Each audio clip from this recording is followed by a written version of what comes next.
Assalamualaikum warahmatullahi wabarakatuh. Waalaikumsalam warahmatullahi wabarakatuh.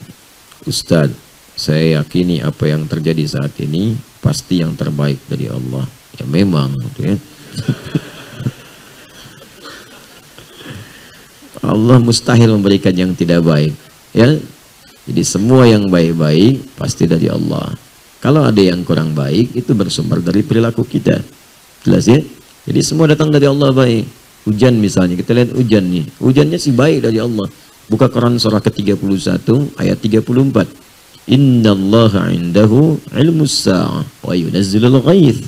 Ya wa ya'lamu ma fil arham wa ma tadri nafsun madza taksibu ghadan wa ma tadri nafsun bi ayyi ardin tamut. Kata Allah, sungguh hanya milik Allah pengetahuan tentang 5 hal.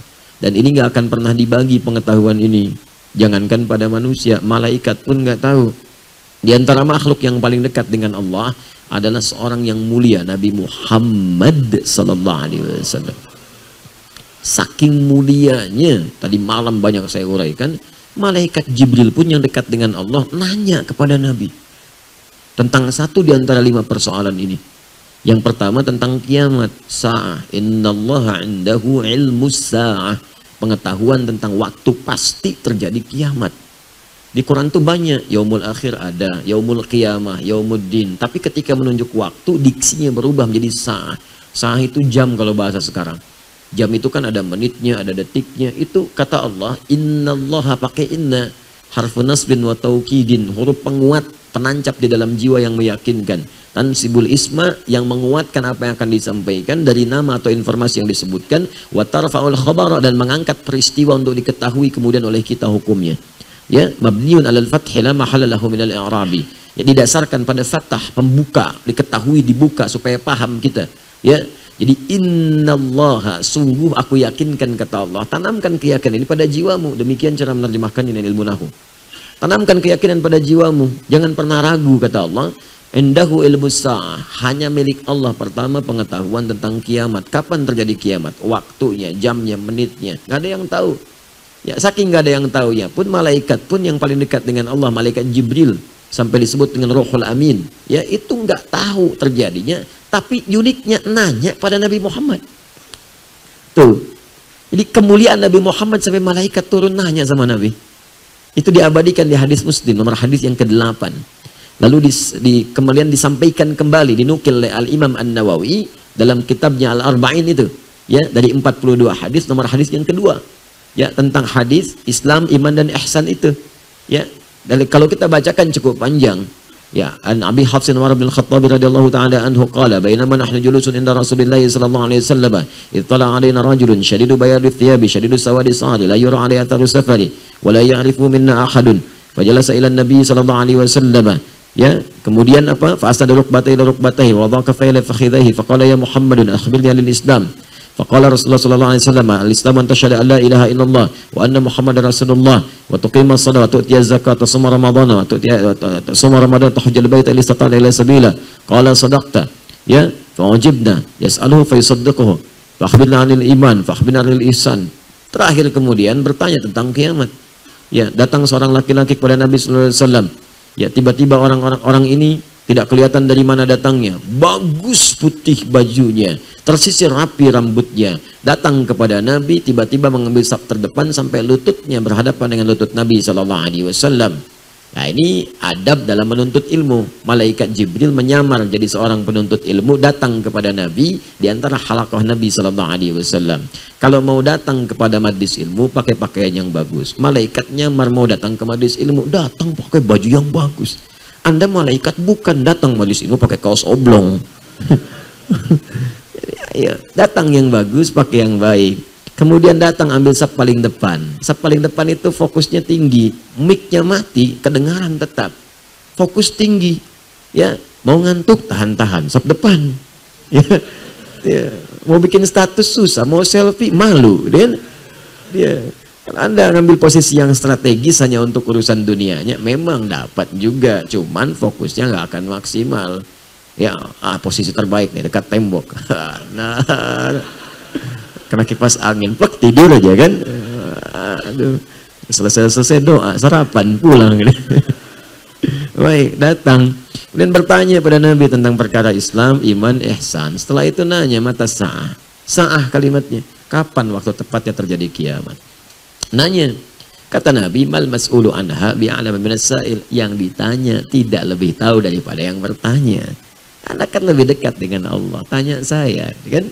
Baik. Nah, ini gambaran untuk juga dalam ilmu hadis ada yang menjelaskan supaya ini disampaikan kalimat dari Nabi menunjukkan asal sanad informasinya. Ini menunjukkan Nabi nggak ngarang-ngarang sendiri. Bersumber dari Allah lewat malaikat yang membawa pesan. Jadi Nabi pun tidak tahu, ya, kemudian malaikat tidak tahu, hanya Allah yang tahu. Jadi kalau ada orang bikin isu tentang kiamat, gak usah didengar. Ya, kiamat terjadi tanggal sekian, bulan sekian, tahun sekian. Wah, kasihan masyarakat. Tahun 99 tuh saya di Garut posisinya. Ada yang bikin isu kiamat terjadi tanggal 9, bulan 9, tahun 99. Itu sebagian pasar sepi. Toko tutup. Nggak kejadian. Nggak kejadian. Begitu nggak terjadi, ada isu diundur tahun 2012. Tanggal 12 bulan 12 tahun 2012. Nggak kejadian juga, nggak akan ada. Nggak akan ada. Isu-isu itu benarnya, nggak akan ada benarnya. Hanya Allah yang jamin. Kedua, ghaith. Ya, ghaith hak Allah. Hanya Allah yang tahu tentang kepastian pengaturan cuaca, termasuk hujan. Di sini disebut ghaith. Makanya tidak ada kepastian cuaca, yang ada perakiraan cuaca. Perkiraan cuaca. Karena tidak diatur oleh Allah. Tapi yang paling menarik, pertama menggunakan kalimat yunazzil, bukan yunzil. Kalau yunzil, rata semua. Wa yunzilul ghaith, hujan semua. Begitu hujan, semua muka bumi hujan, banjir jadi laut semua. Ya. Yunazzil bertahap, diatur.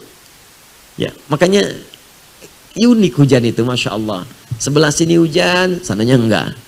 Ya, saya pernah di Tripoli waktu lagi jalan, hujan, boom, gerak dikit, di sini enggak, sini hujan. Jadi kita tuh lihatin, ya Allah, Akbar. Allah, Masya Allah. Di sini enggak, situ hujan. Batas saja begini. Ini enggak, situ hujan. Ya, pernah ada kejadian tuh di salah satu di Indonesia, wilayah Depok. Di rumah dia aja yang hujan, yang lain enggak. Lihat begini aja, rumah dia hujan, yang lain enggak. Ya, ada pernah kejadian begitu.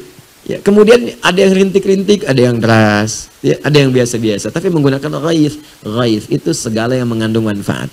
Kalau kita ingin meminta manfaatnya, tambahkan ista dalam ilmu nahwu. Jadi istighatha.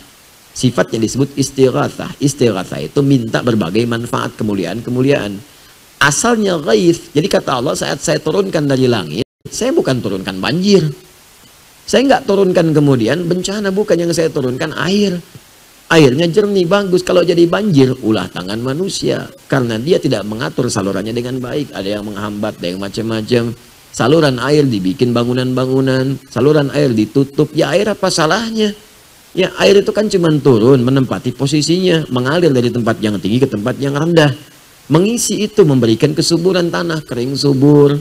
Ya kan, panas, kemarau, jadi tertutup lagi, kemudian indah lagi, tumbuh bunga-bunga dan sebagainya. Jadi kalau jadi banjir, jadi macam-macam, itu sesungguhnya kembali kepada tangan manusia. Termasuk semua ketetapan yang Allah turunkan kepada kita, itu semua isinya baik. Bahkan musibah pun yang kita lihat terasa kurang baik, baik. Bukankah di balik sakit ada istighfar? Sakitnya terlihat tidak menyenangkan, tapi ketika Anda istighfar, sampai sakit dipaksa istighfar, sehat gak bisa istighfar, dipaksa sakit supaya istighfar. Bukankah dengan istighfar mengampuni dosa-dosa kita? Ya kan? Jadi selalu ada bagian dalam hidup itu yang menyelamatkan kita. Bahkan kata Allah, diberikan azab al-adna dunal azab al-akbar. Saya berikan petunjuk pada yang masih ngeyel itu dengan hukuman yang ringan saat di dunia. Dikasih dulu sedikit supaya sadar. Supaya dia ingat, jangan sampai pulang ke akhirat lebih banyak menderitanya. Makanya pelaku maksiat kadang-kadang mengalami musibah, mengalami bencana, supaya sadar bahwa perbuatan itu salah. Ya, ada orang terpikir berbuat maksiat, kepleset. Dikasih pleset oleh Allah supaya sadar, jangan melangkah ke sana. Ada yang bannya meletus tengah jalan, ya kan? Mau berbuat maksiat, ya datang ke tempat maksiat, belum pernah bermaksiat, tiba-tiba kepleset, ban meletus. Ya, ada yang kemudian hatinya gelisah tak karuan. Ada yang tiba-tiba kedatangan tamu, ada yang mengingatkan. Itu supaya dicegah berbuat maksiat. Di semuanya baik yang datang dari Allah. Jelas ya? Tidak ada yang tidak baik.